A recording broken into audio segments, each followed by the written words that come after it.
Matinding diet at exercise daw ang ginawa ni Iwamoto para sa muling pagpapasexy niya sa cover ng isang magazine. Makichika tayo kay Nelson Canlas.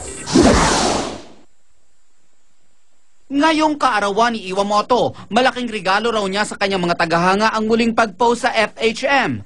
Parang handog na rin daw niya sa kanyang sarili ang makitang sexy siya. Pinaghirapan daw niya para maabot ang tamang timbang. Ang diet, siya nag-exercise, treadmill sa bahay.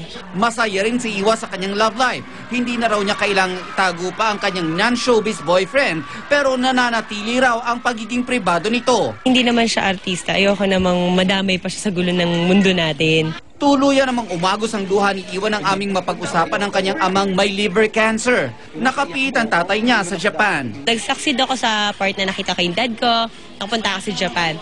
Failure ako kasi may yung citizenship ko hindi ko na pwedeng maipasa. Kasi 20 na ako ngayon. May age limit siya eh. Nelson Canlas updated sa Showbiz Happening.